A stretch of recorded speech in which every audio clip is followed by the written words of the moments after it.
see my attempt at a watercolor from the Lincoln portrait. But of course, I did my homework and did my still lifes before I took on anything as complex or as good looking as Lincoln is in this image, or this image.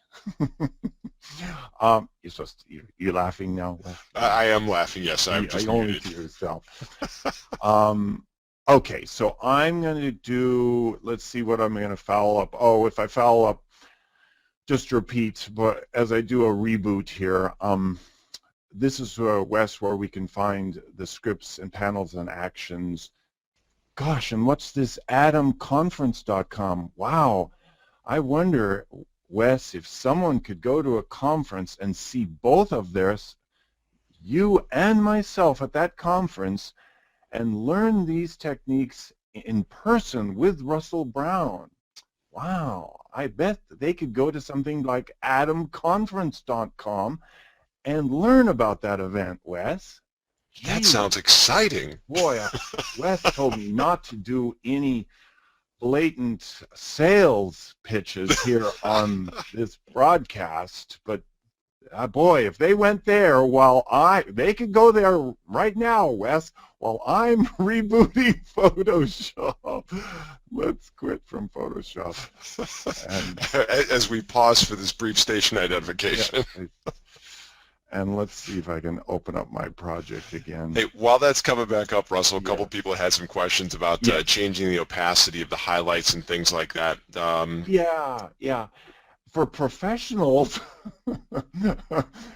change your, you can change the size of your brush, change the opacity of those brushes, but keep in mind, as you do that, when you change the opacity,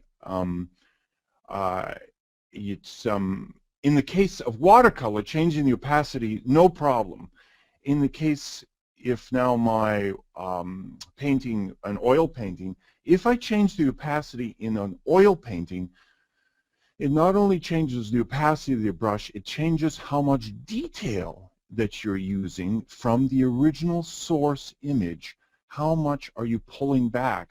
So changing opacity in this next demo has a dramatic change in making it look more impressionist, whereas increasing opacity makes it look more realistic.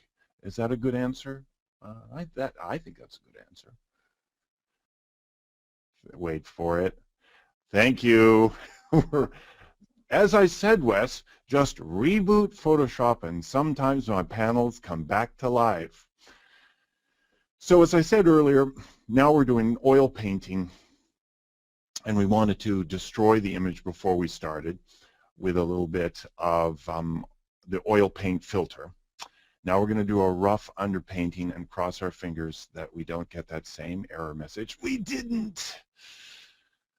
Now, this process of oil painting is using, over here to the left, is using the mixer brush, which is chosen for us. I've automatically set up all the appropriate settings here for the mixer brush and all of the load, mix, and flow. These were crazily, they're complex. They're complex, and I wanted to simplify this for people who wanted to jump into oil painting without having to get too caught up in understanding that process immediately, and they would better understand the process through using my painting assistant. So once again, I've loaded the correct brushes for you. I've loaded the correct presets. I've put in a canvas for you to paint on, and you're painting on a separate layer so that you always have a separation between your canvas and your original. Also notice here to the right that the original image always remains in this case because we're sampling all layers, as it says here at the top. And the question came up about changing opacity. We're sampling all layers, but as you can see in this process, if I change the opacity, it determines how much of the original source we're using in this painting process. So here we go.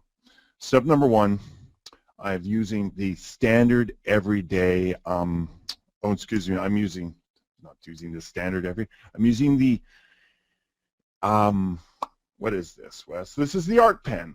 And the art pen has barrel rotation, and you can see my barrel rotation happening up on the screen as I twist and rotate. You can see the preview happening in the upper left-hand corner, and you can see the brush preview changing. So my first step in this process, and of course, if you're a professional, stop laughing, because my suggestion is that I'm going to hold down the I'm holding down the pressure onto my tablet, and I'm angling my pen with a strong angle so that I'm take the 3D quality of this particular brush and really stretch it out, so I'm scraping the brush over the surface as you see here. And I like to lay down this sort of base coat to sort of reveal my image underneath and give me a base to work from. And again, as I'm following the great masters, I don't try and fill in the whole image. I'm just like scraping the surface. It's like taking your chalk or something and moving it over the surface.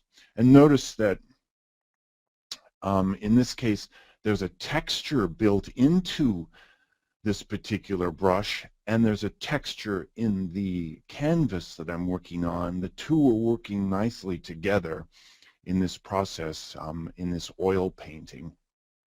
So there I've got a basic setting here that I used with step number 3. And you notice in this particular case, this panel isn't quite as sophisticated and as advanced as the other panel, because this is the one I created in Configurator, and each step doesn't turn itself off. I do warn you not to use previous steps, but this one you have to remember which step you're on, and that's, hey, if I can't even remember what I had for breakfast this morning, it's sometimes tough to remember what step I'm on. Okay, let's see if I covered everything. Okay, we're moving forward. Oh, look at this, Wes. I was afraid that I wouldn't have anything to talk about and I wouldn't be able to fill up my entire hour. As he laughs. Start intermediate. Did you notice the canvas quality change there? I'm changing the opacity of the canvas. Hold on a second. And so now we're going to go in. Now, check this out. So now we're using a mixer brush, and we're mixing the colors around. We're using portions of the original and then the mixer brush. Oh, look, it actually looks like I have talent, Wes. But you go through and you start to mix the colors around, and this is what I call the paint by numbers approach for beginners. If you stay within the shape of the leaf, the pros are laughing. If you stay within the shape of the leaf and follow the contours of your subject, I'm laughing at myself, you get pretty good results. If you just do a broad mishmash across your image, you won't get, it won't start to look like a painting in the process. And your goal is to really mix your paints, and you know, if you want the Van Gogh effect, do scribbles with your pen, but I like more of a brush stroke effect. And notice, if you want this highlight to extend down, click in the highlight area and move it this way, click in the shadow area and move it up. Oh my gosh, I've actually learned something from the Tim Shelburnes of the world in painting. And here I'm going into my Zen mode. Don't drift away from the microphone, Russ. Don't drift away from the microphone. Can you change your brush size? Yes. but I like the quality of this smaller brush.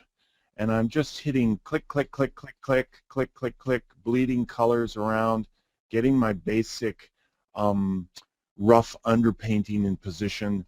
But you know, sometimes I just like this, the quality of this underpainting has a really nice quality to it. And again, for beginners, where are my colors coming from? They're coming from the original image here, over here in my panel. So I never have to go to the color palette. I'm laughing about that. But it's, I'm too lazy to go to the color palette. Let's extend that out over there. Okay, we got a pretty nice underpainting. Don't forget to leave some of your canvas showing. Don't forget to leave mistakes. I think that's what really gives the quality of a great oil painting, is to see the brush strokes and see the mistakes within your image. Okay, where were we? I forgot. What did I have for breakfast? I was not on this one. What happens if I click on step number 4? It tells me, isn't that amazing that I'm on step number 4? It means go to step number 5. So now we have much more, a smaller brush with more detail. So now I'm using the ability here on my Intuos 5 with the barrel rotation. I can rotate my brush with or against. Oh, look, somebody's calling me on the phone, Wes. If it was my wife, I would have had to answer it, and then everybody could have heard what my wife was going to ask me. Everybody laughed. But it is not what my wife, it is merely receiving, and I hope that's not a problem of my little ring in the background. I didn't turn that off. And here I go into my Zen mode again. We're adding more detail. You have, let me explain that again. We're pulling more detail from our original image. So this has, as you paint, it looks like you're smearing colors around, but it's using a higher percentage of the original image is coming through in this process, if that makes clear. As I'm working on this edge over here, you can see that the definition of the edge of this apple is easier to define with this step number 5 in this process. Hey, this actually looks good. I think I saw this. Wait, I remember this from art school.